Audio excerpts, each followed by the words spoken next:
Welcome back to maths insight. आज के lesson में चैप्टर 1.2 में हम आज मल्टीप्लिकेटिव इन्वर्स देखेंगे।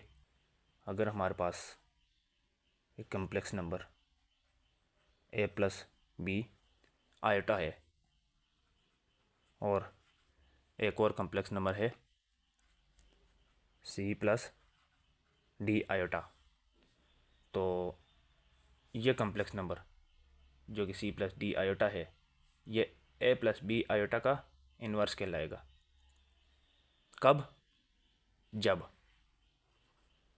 a plus B iota multiply by c plus d iota equal to 1, यानी 1 प्लस 0 आयोटा। ये क्यों? जब इक्वल टू 1 है तो इसका मतलब रियल नंबर 1 है, इमेजिनरी नंबर 0 है, जो कि मल्टीप्लिकेटिव आइडेंटिटी भी कहलाती है, क्योंकि मल्टीप्लिकेटिव आइडेंटिटी 1 होता है और एडिटिव आइडेंटिटी 0 होता है। आगे चलते हैं। ये अगर मल्टीप्लाई हो रहे हैं तो उनको मल्टीप्लाई करते हैं तो क्या हो जाएगा? A C plus A D iota plus C B iota plus B D iota का square equal to 1 plus 0 iota. Next step में A C plus A D iota plus C B iota plus B D into -1, क्योंकि iota square -1 के equal है, तो equal to 1 plus 0 iota. अगले step में देखते हैं क्या होता है। A C plus A D iota plus C B iota, यहाँ पर माइनस हो जाएगा, minus into plus minus b d equal to 1 plus 0 iota. अब अगले स्टेप में रियल पार्ट्स को अलग करेंगे, इमेजिनरी पार्ट्स को अलग करेंगे। तो देखते हैं रियल पार्ट्स कौन से हैं।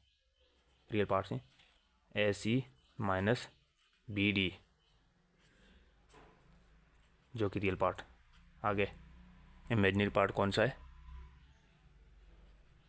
ए डी प्लस सी बी, साथ में आयोटा है तो आयोटा कॉमन ले लिया, equal to 1 plus 0 iota.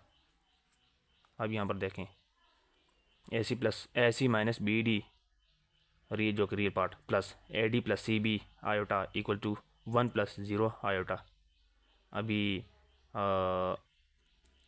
Real part के रिस्पेक्ट में राइट हैंड साइड में जो रियल पार्ट होगा उसको उसके इक्वल रखेंगे, और इमेजिनरी के रिस्पेक्ट में राइट हैंड साइड पे जो इमेजिनरी नंबर होगा ना तो उसको उसके रिस्पेक्ट में इक्वल लिखेंगे।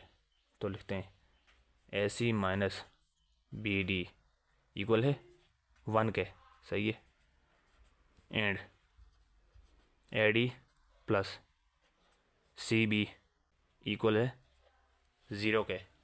यहाँ पर इसे इक्वेशन 1 कह देते हैं और इसे इक्वेशन 2 कह देते हैं।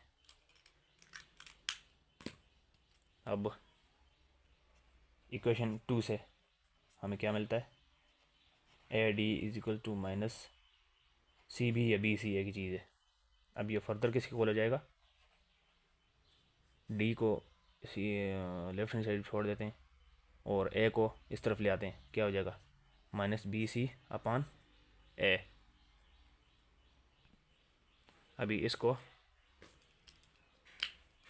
इक्वेशन 3 का नाम दे देते हैं। अब इक्वेशन 3 को पुट कर देते हैं इक्वेशन 1 में। तो देखते हैं इक्वेशन 1 क्या हमारे पास। इक्वेशन 1 है ए सी माइनस बी, यहाँ पर डी की वैल्यू हमने पुट करनी थी तो डी की वैल्यू पुट करते हैं, माइनस बी सी अपान ए। तो ये किसके इक्वल था? 1 के इक्वल, 1। अगले स्टेप में देखते हैं ए सी minus B into minus B C upon A, minus minus साथ मल्टीप्लाई हो जाएगा तो क्या मिल जाएगा? Plus B into B C upon A equal to 1। अब यहाँ पर इसको मल्टीप्लाई कर लेते हैं, ए C plus B into B C B square C upon में A as it is, A C plus B square C upon A equal to 1।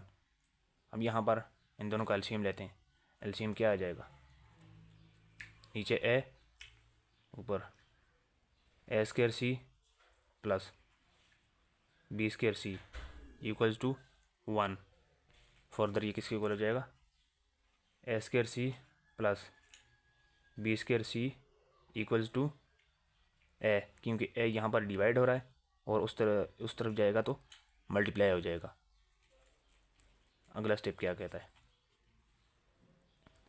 यहाँ पर हम अगर ए स्क्र प्लस बी स्क्र से सी कॉमन ले लें तो ले सकते हैं, क्योंकि सी दोनों के साथ है।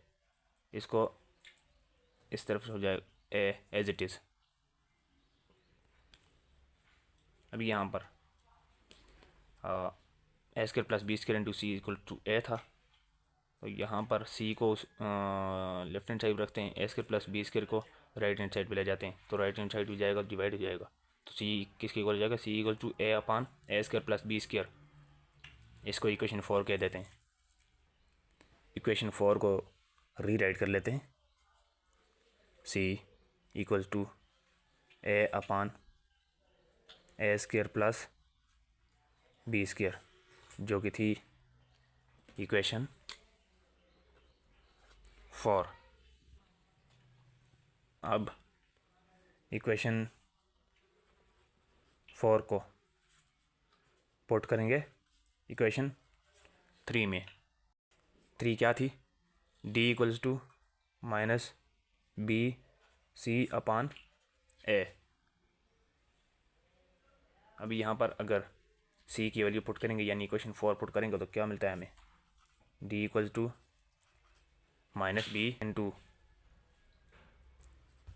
ए अपान ए स्क्र प्लस बी स्क्र, साथ में जो ए था अगले स्टेप में देखते हैं, डी किसके इक्वल हो जाएगा, ए से कट गया, क्या बच गया हमारे पास, माइनस बी अपान ए स्क्र प्लस बी स्क्र। इसको इक्वेशन 5 कह देते हैं।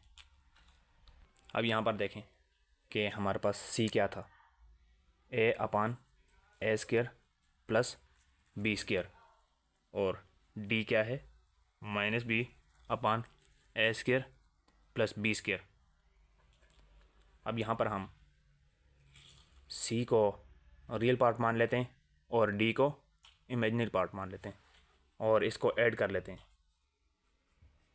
सी प्लस डी आयोटा, तो ये किसके इक्वल हो जाएगा, सी क्या था, A upon A square plus B square, D iota क्या था, माइनस बी अपान ए square plus B square iota.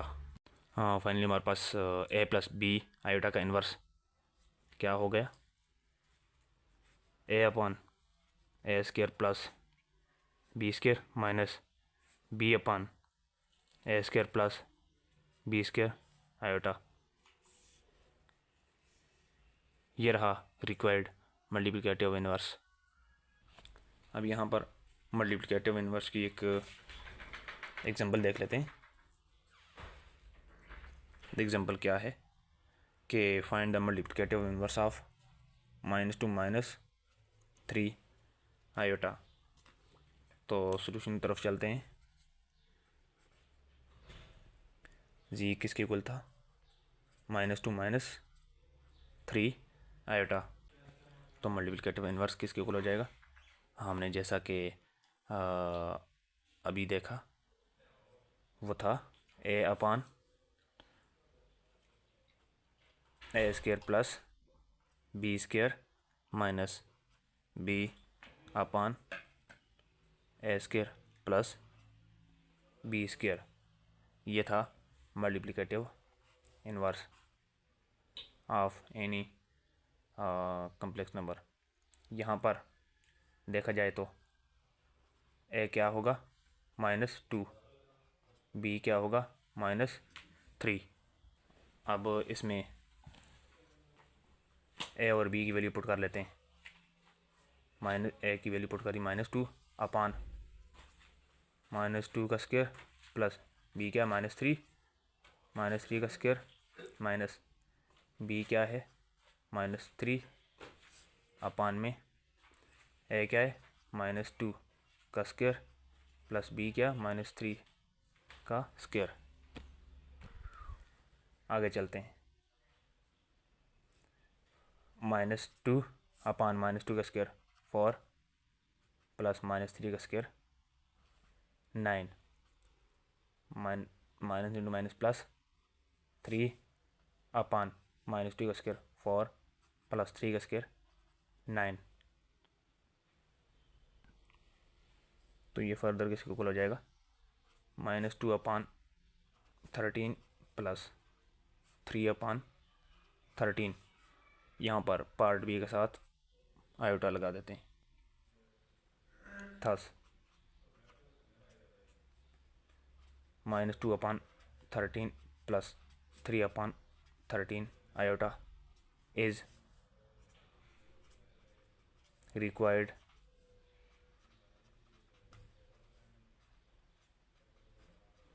multiplicative